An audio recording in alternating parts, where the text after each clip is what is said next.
ملائكته يصلون على النبي يا أيها الذين آمنوا صلوا عليه وسلموا تسليما اللهم صل على سيدنا مولانا محمد مبارك وسلم صلاة وسلام عليك يا رسول الله صلی اللہ تعالی علیہ وسلم۔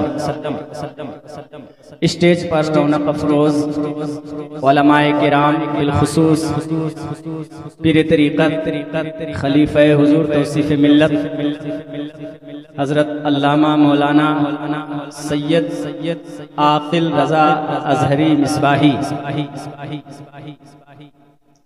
اور خطیب و امام مولانا شعیب صاحب قبلہ مدظلہ النورانی اور یہاں پر بیٹھے تمام حاضرین و حاضرات، السلام علیکم ورحمۃ اللہ وبرکاتہ۔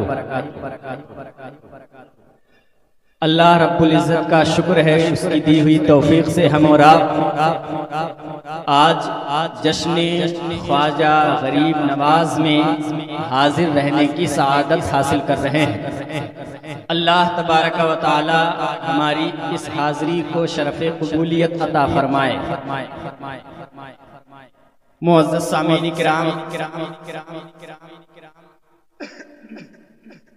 آج کا یہ پروگرام جو رکھا گیا ہے ایک اللہ والے کے ذکر کے سلسلے میں رکھا گیا ہے۔ تو آج حضرت بھی تشریف رکھتے ہیں، تو میں امید رکھتا ہوں کہ اس اللہ والے کا ذکر حضرت کی زبان مبارک سے ہو، کیونکہ خاندان وہی ہے۔ میں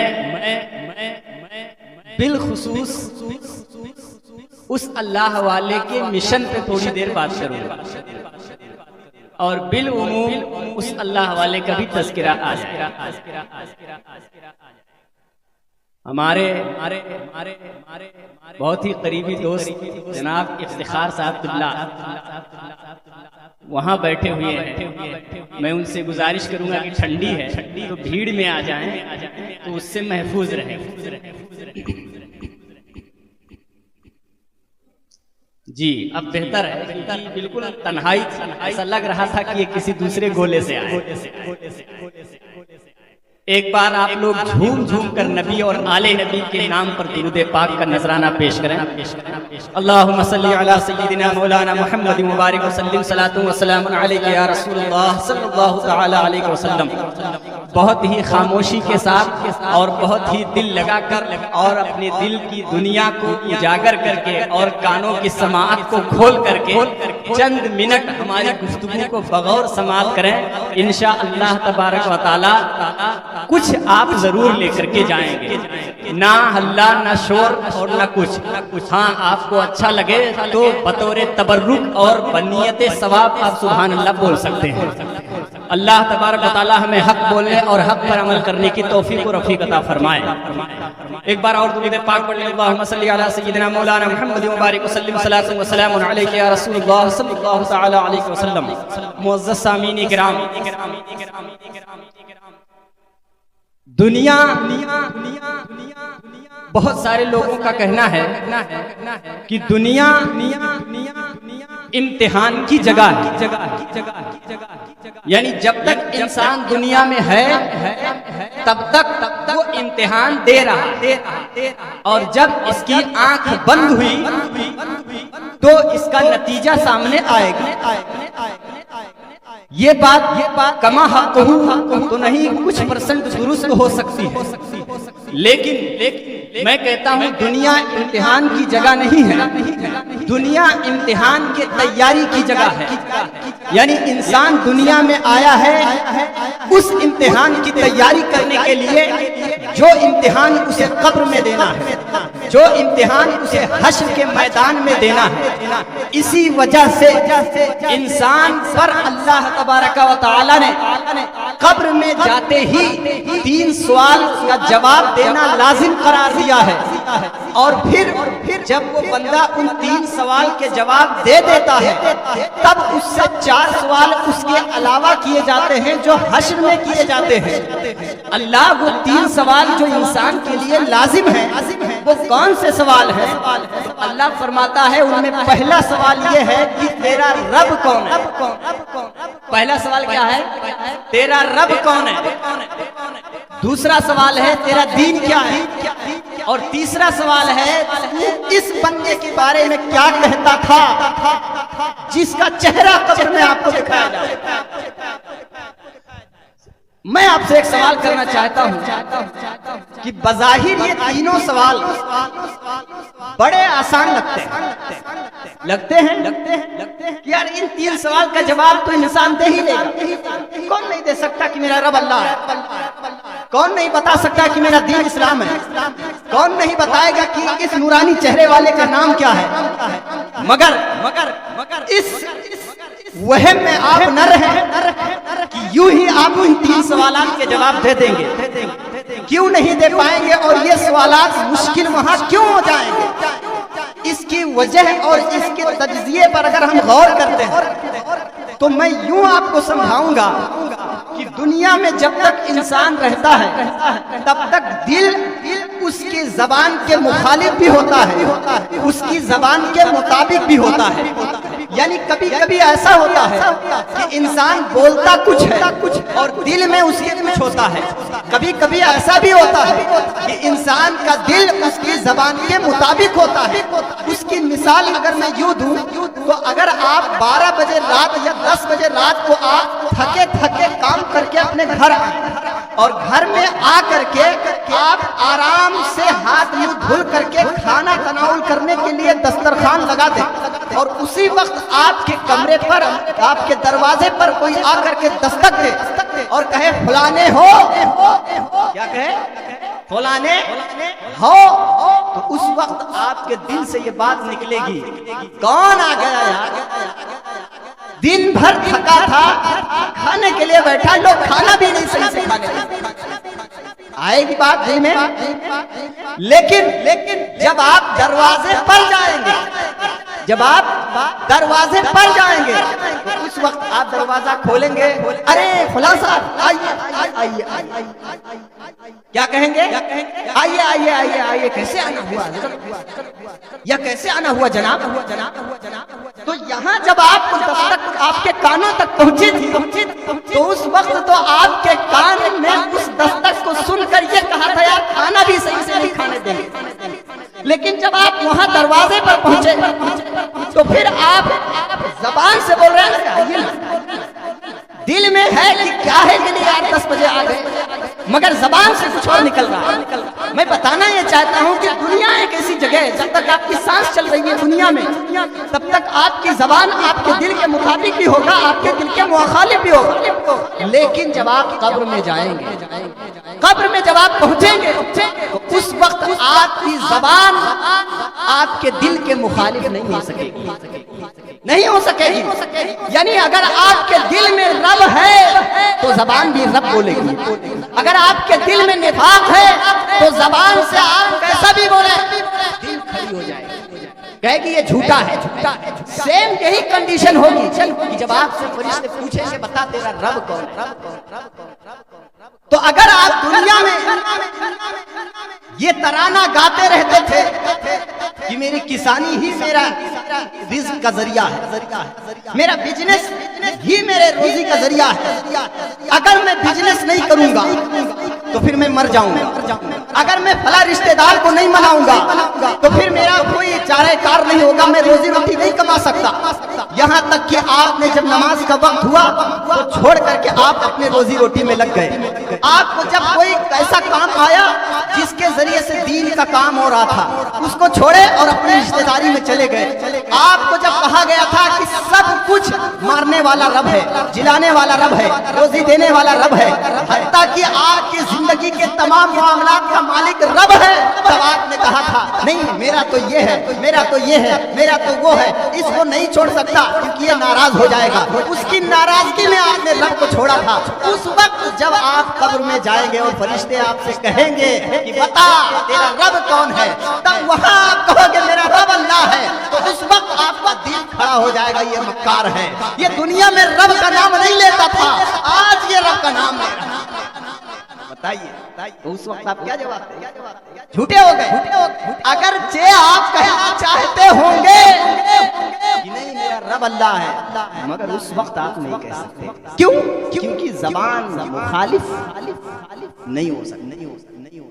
اسی طرح جب آپ سے پوچھا جائے گا تیرا دین کیا ہے، تو اس وقت بھی آپ پریشان ہوں گے اور بولنا چاہیں گے کہ میرا دین اسلام ہے، تو اس وقت آپ کیسے بولیں گے؟ نہیں بول سکتے کہ دین اسلام ہے، کیونکہ دین اسلام اسے کہتے ہیں کہ اگر آپ کپڑا پہن رہے ہیں تو اسلام کو دیکھ رہے ہیں۔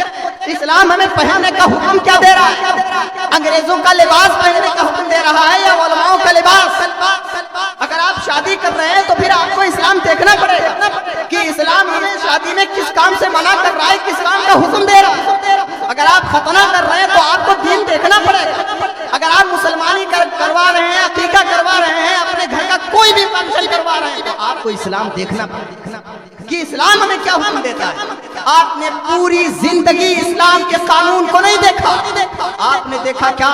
رشتہ داری کے قانون کو دیکھا، پوروج اپنے خاندان کے قانون کو دیکھا، آپ نے یہود و نصارہ کے قانون کو دیکھا، آپ نے یہود کے قانون کو دیکھا، اور انہی کے قانون کو اپنا کر آپ نے سوچا یہی دنیا ہے، یہی دین ہے۔ تو پھر جب آپ کو قبر میں کہا جائے گا تیرا دین کیا ہے، تو اس وقت آپ کی زبان سے دین نہیں کیسے نکل سکتا ہے؟ کیونکہ دین والا کام آپ نے کیا نہیں، تو آپ کی زبان سے دین نہیں نکل سکتا۔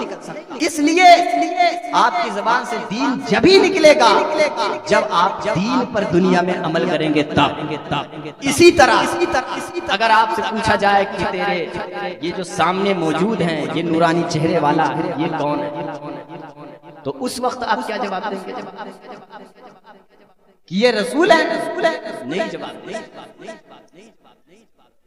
کیوں نہیں جواب دے سکتے؟ کیونکہ جب دنیا میں کہا جاتا تھا کہ تیرے پیغمبر احمد مجتبی کی شریعت میں یہ لکھا ہے، ان سے محبت کا تقاضا یہ ہے کہ ان کے بتائی ہوئی باتوں پر عمل کیا جائے، تو اس وقت تو منہ پھیر لیتا تھا اور کیا کہتا تھا؟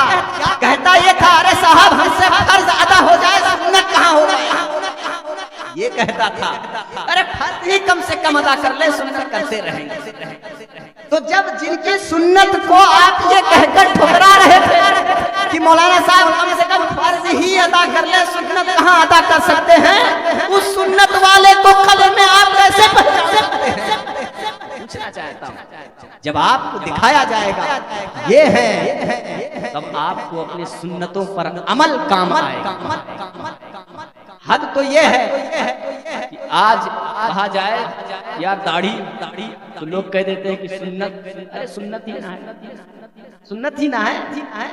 پوچھنا چاہتا ہوں فرائض تو ادا کیا تو آپ نے اللہ کو پہچانا، رسول اللہ کو کیسے پہچانا؟ سنن کو ادا کرنا پڑے گا۔ اگر سنتوں کو ادا نہیں کرو گے تو رسول اللہ کے سامنے اپنا چہرہ لے کے جاؤ گے، وہ کیسے مانیں گے کہ ہاں یہ بندہ ہے جس نے میری سنتوں کو اپنایا تھا؟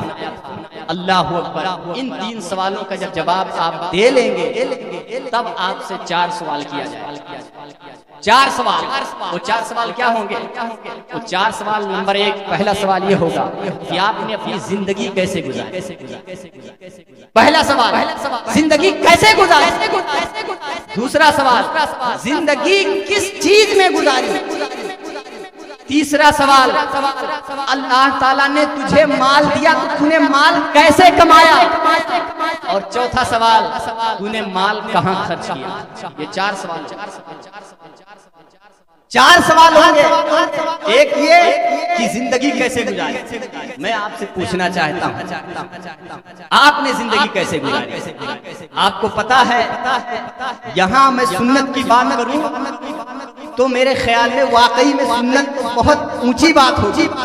میں پوچھنا چاہتا ہوں کہ آپ کے علاقے میں اتنے لوگ بستے ہیں، ظہر کی نماز میں کتنے لوگ رہتے ہیں؟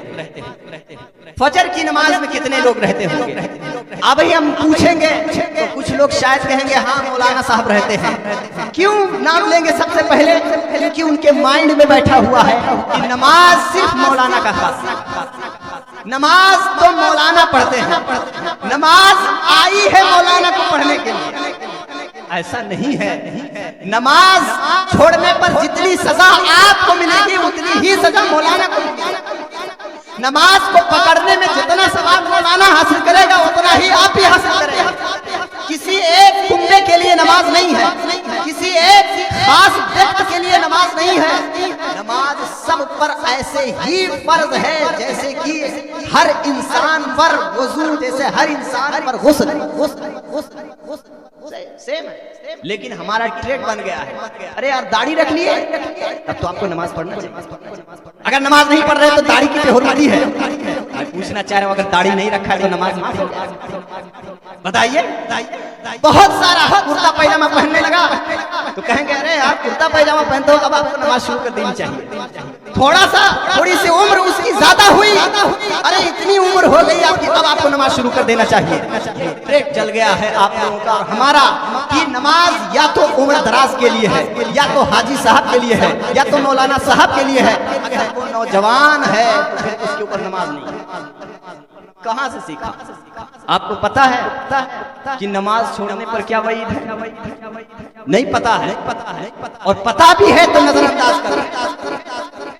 جو شخص نماز نہیں پڑھتا، حضرت ابو اللیث سمرقندی رحمت اللہ تعالی علیہ لکھتے ہیں، حدیث پاک میں آیا ہے کہ اس پر 15 مصیبتیں آتی ہیں۔ 3 دنیا میں، 3 مرتے وقت، 3 قبر میں، 3 حشر میں۔ پوچھا گیا وہ 3 جو دنیا میں آتی ہیں وہ کون سی مصیبتیں ہیں؟ تو آپ نے فرمایا کہ سب سے پہلی مصیبت یہ ہے کہ انسان کی عمر کو کم کر دی جائے۔ کہا پہلی مصیبت یہ ہے۔ اور آج اگر آپ اپنا محاسبہ کریں تو سب سے زیادہ نوجوانوں کی ہو رہی ہے۔ کیوں ہو رہی ہے؟ دوسری چیز جو دنیا کی مصیبت ہے وہ یہ ہے کہ انسان کے رزق میں برکت کم کر دی۔ آپ غور کریں، سب سے زیادہ اگر کوئی بھیک منگا ہے تو اس دور میں مسلمان ہے۔ وہ ایک وقت تھا کہ 9 سال کی مدت میں مدینہ سے غریبی کو ختم کر دیا تھا میرے آقا۔ 9 سال کی مدت، 9 سال کی مدت میں۔ لیکن آج پتا ہے کیسے غریبی ختم کی؟ 9 سال لگاتار انسان سے زکات نکلوایا اور غریبی ختم ہو گئی۔ مگر آج اگر ہم زکات وصول کرتے ہیں ایسا لگتا ہے کہ مولانا صاحب بھیک مانگنے کے لیے آئے، زکات لینے چلا، ایسا لگتا ہے بھیک مانگنے کے لیے آئے۔ جبکہ واللہ اگر یہ مدارس نہ ہوتے اور مدرسے میں آپ کے بچوں کو تعلیم دینا نہ ہوتا تو آپ ناک رگڑ کر کے زکات لے کے گھومتے اور خود پہنچاتے ہیں۔ لیکن آج آپ کو اتنی سہولت مل گئی، ان کا فریضہ نہیں ہے کہ آپ کے گھر جائیں زکات وصلوائیں اور بیٹھے کھڑے ہوں آپ یہ کہیں ارے مولانا صاحب کہاں گئے، اتنا ہی ہے میرے پاس۔ ان کے ہاتھ میں نہیں جاتا، میرے ہاتھ میں نہیں جاتا۔ صرف اور صرف ان مدارس کا خوف نہ ہوتا تو آپ کو زکات لے کے گھومنا پڑتا اور کہیں مسافر کہاں ملیں گے۔ لیکن اللہ کا کرم ہے کہ علماء کے دروازے پر پہنچتے ہیں اور پہنچنے کے بعد بہت سارے ایسے لوگ بحث کرتے ہیں اتنا ہی، اتنا نہیں بنے گا، اتنا بنے گا۔ پچھلے بار صدقہ 50 روپیہ تھا، 60 کیسے ہو گیا؟ یہ ہوتا ہے۔ پوچھتا ہوں اپنے باپ کے لیے صدقہ وصول کرنے آ رہا ہوں، اپنے باپ کے لیے زکات لینے آ رہا ہوں، کس کے لیے؟ کس کی مدد ہے؟ یہ آپ کی مدد آپ کے اوپر فرض تھا کہ زکات خود لے کر کے مدرسہ پہنچانا، فرض تھا آپ کے اوپر، مگر یہ سہولت اللہ تعالیٰ نے دی لیکن آپ نے اس کو پورا نہیں کیا۔ تو میں یہ کہہ رہا ہوں کہ اگر غریبی کو مٹانا ہے زکات نکال، نماز پڑھ۔ جو لوگ زکات نہیں نکالتے وہ 100% بتا رہا ہوں، پھر نہ کہنا کہ ہمیں خبر نہ ہوئی۔ ایک ایک روپے کا حساب کریں اور جتنا روپیہ ہو سکتا ہے زکات سے نکل رہا ہے اس کا مکمل حساب کر کے مولانا صاحب تک پہنچائیں۔ یہ آپ کا فریضہ ہے، مولانا صاحب آپ کے گھر میں حساب کرنے نہیں جائیں، ورنہ پھر قبر کے عذاب کے لیے تیار۔ اللہ کے رسول ارشاد فرماتے ہیں کہ قبر میں بے نمازی اور بے زکات کو کے اوپر ایک سانپ کو مسلط کیا جائے گا۔ کہا اس سانپ کا نام کیا ہوگا؟ کہا اس کا نام شجاع الاقرا۔ کیا نام ہوگا؟ شجاع الاقرا نام ہوگا۔ کہا وہ سانپ کیسا ہوگا؟ کہا سانپ ایسا ہوگا کہ اس کے منہ سے آگ نکل رہا ہوگا۔ کہا اس کے ناخن کتنے بڑے ہوں گے؟ کہا اس کے ناخن اتنے بڑے ہوں گے کہ ایک انسان پیدل پورا دن چلتا رہے، جتنا وہ پورا دن چلے گا اس لمبائی کے برابر اس کے ناخن ہوں گے، اس لمبائی کے برابر ہوں گے۔ کہا ناخن کس چیز کے ہوں گے؟ کہا ناخن لوہے کے ہوں گے، ناخن لوہے کے ہوں گے۔ کہا کرے گا کیا؟ کہا وہ ڈنک مارے گا، جو نماز نہیں پڑھتا، جو زکات نہیں دیتا، ڈنک مارے گا۔ کہا یا اللہ وہ ڈنک کتنا مارے گا اور کیسے مارے گا؟ کہا اس قدر ڈنک مارے گا کہ اگر ایک بار ڈس لے گا تو انسان 70 فٹ زمین میں دھس جائے گا، 70 فٹ زمین میں دھس جائے گا۔ کہا پھر نکالے گا کیسے؟ کہا اللہ تعالیٰ نے اس کو ناخن نہ دیا ہے؟ ناخن، اتنا بڑا ناخن، وہ سانپ اپنے ناخن کو زمین میں گاڑے گا اور گاڑ کر کے اور اس بندے کو اٹھائے گا اور اٹھا کر کے پھر سے ڈنک مارے گا۔ کتنا مارے گا؟ کہا اگر ظہر قضا کی ہے تو عصر تک وہ ڈنک مارے گا، عصر قضا کی ہے تو مغرب تک ڈنک مارے گا، مغرب قضا کی ہے تو پھر وہ عشاء تک مارے گا، عشاء قضا کی ہے تو فجر تک مارے گا، یہاں تک کہ قیامت آ جائے۔ غور کیجئے کیسے حساب دیں گے آپ۔ اور ایک جو سب سے اہم بات، بے نمازی اور بے زکات پر عذاب آئے گا، پتہ ہے کیا؟ اس کے حساب میں اللہ سختی کر دے گا، حساب لینے میں سختی کر دے گا، یعنی اس سے حساب سختی سے لیا جائے گا۔ کہا سختی سے لیا جائے گا؟ سختی سے لینے میں انسان کو کیا پریشانی ہوگی؟ کہا اس کو مثال سے بیان کر دیتے ہیں۔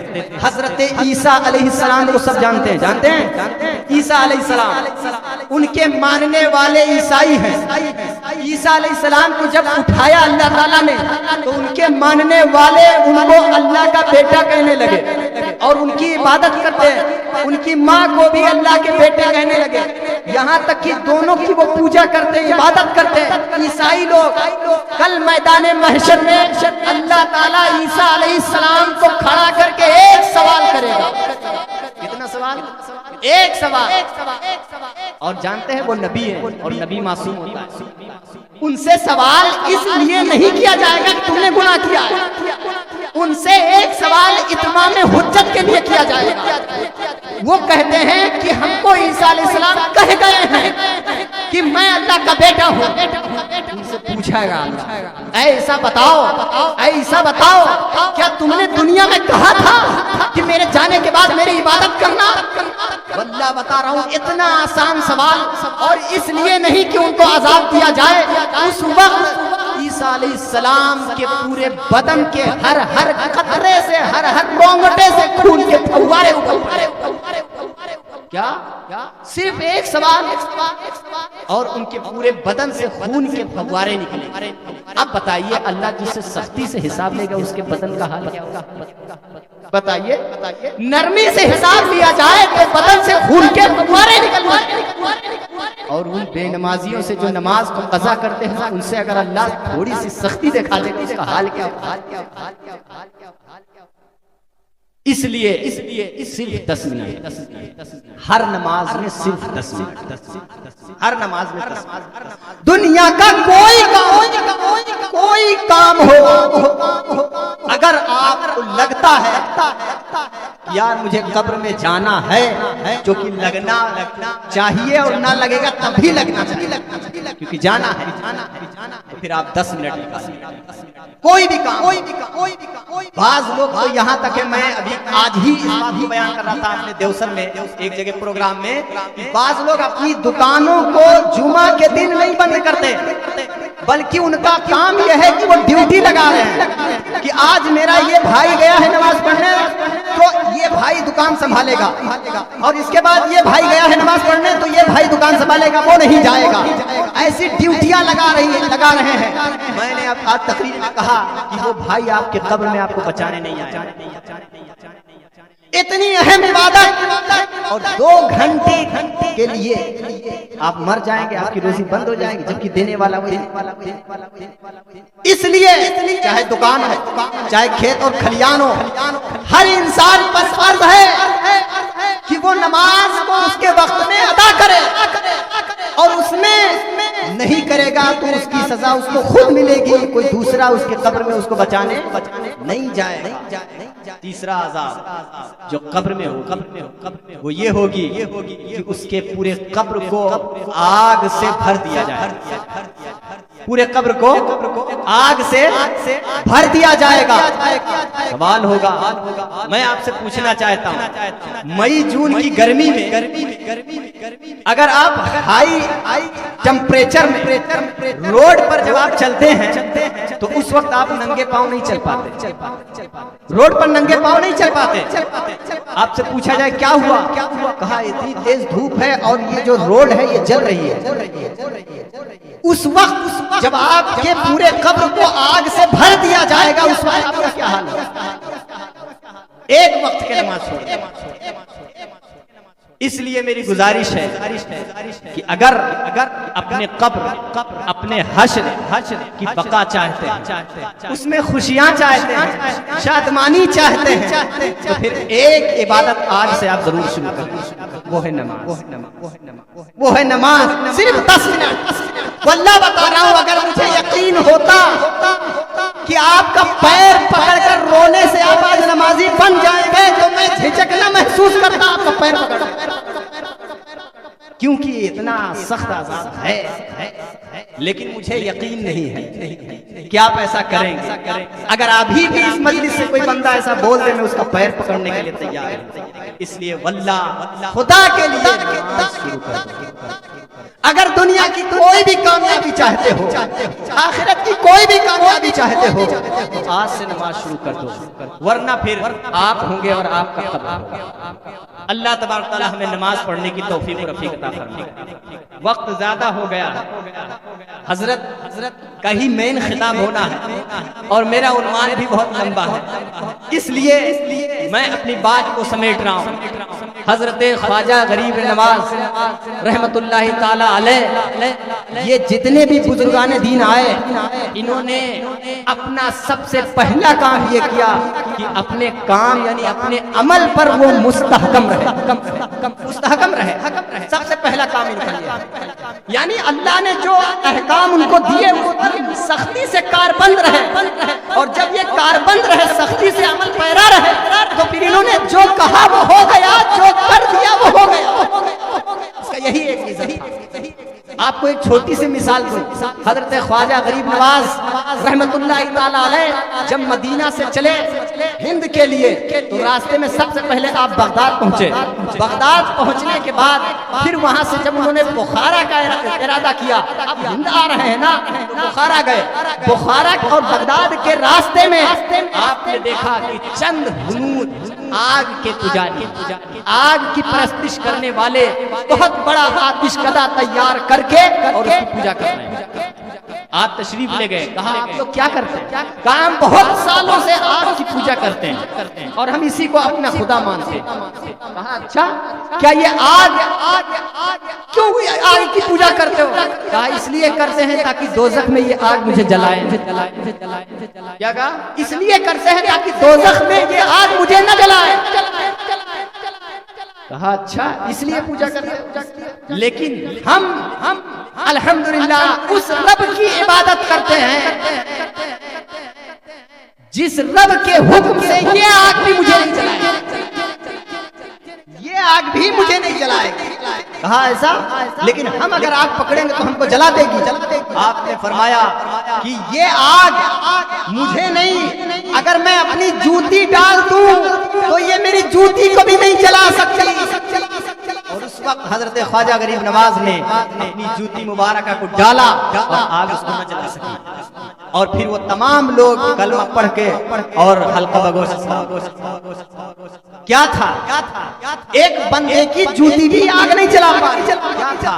اللہ پر توکل، اس کے رسول کے بتائے ہوئے فرامین پر عمل، ان کی یہ حفاظت کر رہی ہے. اس لیے آج بھی ہو گر ابراہیم سا ایما پیدا، آگ کر سکتی ہے انداز گلستان پیدا. آج بھی آپ ہواؤں کا رخ موڑ سکتے ہیں. آج بھی آپ آگ کو اپنا انگارہ بنا سکتے ہیں. آج بھی جانور آپ کو سلام کر سکتے ہیں. آج بھی شیر آپ سے ڈر سکتے ہیں. آج بھی ہوائیں اپنا رخ موڑ سکتی ہیں. آج بھی دریا آپ کے لیے راستہ دے سکتی ہے. مگر آج آپ کو عمل ان بزرگان دین جیسا اپنانا ہوگا جو عمل خواجہ پاک نے اپنایا تھا، جو غوث پاک نے اپنایا تھا، جو سلطان صلاح الدین ایوبی نے اپنایا تھا، جو حضرت خالد بن ولید نے اپنایا تھا. اگر آپ کے پاس عمل نہیں ہے تو پھر آپ علامہ اقبال کے اس شعر کے ضرور مصداق ہیں کہ مختلف ہو تو مرو شور مچاتے کیوں ہو، منتشر ہو تو اگر متحد ہو تو بدل ڈالو نظام کائنات، اور مختلف ہو تو مرو شور مچاتے کیوں. یعنی اگر آپ کے پاس اختلاف ہے، آپ کسی کو نہیں مانتے تو پھر آپ برباد ہیں. اگر آپ کے پاس اتفاق ہے، آپ سب کو مانتے ہیں، اللہ اور اس کے رسول کے احکام پر عمل کرتے ہیں، تو پھر آپ کامیاب ہیں. اس لیے میرا کہنا ہے کہ خواجہ پاک کی سیرت کو اپنانے کی کوشش کریں. ان کا نعرہ، غوث پاک کا نعرہ لگانے سے زیادہ ان کے کام پر فوکس دینے کی آپ توجہ کریں. آپ 11ویں والے ہیں نا، غوث پاک خود فرماتے ہیں، غوث پاک کیا فرماتے ہیں کہ جب انسان مرنے لگتا ہے تو آخری بات، جب انسان مرنے لگتا ہے تو پھر مرتے وقت ابلیس اس کا پیچھا نہیں چھوڑتا. کہا کیسے نہیں چھوڑتا؟ کہا ابلیس مرنے والے کے پاس آتا ہے اس کا بھائی بن کر، اس کا بہنوئی بن کر، اس کا داماد بن کر، اس کا دادا بن کر، اس کا پردادا بن کر. جو وقت اس کے گھر کا فوت کر گیا ہے اس سے پہلے اس کی شکل اختیار کر کے ابلیس آتا ہے جو انسان مرنے لگتا ہے اور اس سے کہتا ہے میاں اسلام سے مت مرنا. کیا کہتا ہے؟ اسلام سے مت مرنا. کیوں؟ وہ کہتا ہے کہ میں بھی اسلام پر مرا تھا مگر مجھے جہنم میں ڈالا گیا ہے. اور پھر وہ اس بندے کو کہتا ہے کلمہ کو چھوڑ اور کلمہ کفر بک اور مر جا. اب یہ بندہ سوچتا ہے اچھا یہ تو میرا دادا تھا، یہ تو دیکھ کر کے آ رہا ہے، یہ تو صحیح کہہ رہا ہوگا. اور بندے کا ایمان پر خاتمہ نہیں ہو پاتا ہے. ایمان پر خاتمہ یہاں تک کہ وہ ابلیس قبر کے چہار دیواری تک جاتا ہے. بندے کو کندھے پر لاد کے لے کے جاتے ہو قبر کے چہار دیواری تک اور کسی نہ کسی طریقے سے وہ کم سے کم آپ کے 3 سوالوں کے جواب میں بھی ورغلات. اس لیے ایمان آپ کا مکمل ہونا چاہیے، خوف خدا آپ کا تگڑا ہونا چاہیے تاکہ مرتے وقت بھی شیطان آپ کے بال کا باقا نہ کر سکے. اللہ تبارک و تعالیٰ اسی لیے اللہ نے قرآن پاک میں فرمایا، جو میں نے آیت تلاوت کی ہے، وَلِمَنْ خَافَ مَقَامَ رَبِّهِ جَنَّتَانِ، جو اپنے رب سے ڈر گیا اس کے لیے. خواجہ غریب نواز کا عرس کرنے والے کے لیے جنت نہیں، قرآن پاک میں نہیں لکھا. غوث پاک کا عرس کرنے والا جنتی نہیں، قرآن پاک میں نہیں لکھا. بڑی بڑی بلڈنگیں، بڑی بڑی مساجد کو بنانے والا جنتی نہیں ہے، نہیں لکھا قرآن پاک میں. لیکن لکھا تو یہ لکھا کہ جو رب سے ڈرا وہ جنت، اور رب سے ڈرو گے تبھی نماز پڑھو. اللہ تبارک و تعالیٰ سے دعا ہے کہ ہمیں رب سے ڈرنے اور اس پر مکمل کامل ایمان رکھنے کی توفیق و رفیق عطا فرمائے. وآخر دعوانا الحمدللہ رب العالمین. استغفر اللہ ربی من کل ذنب واتوب الیہ. السلام علیکم ورحمۃ اللہ وبرکاتہ.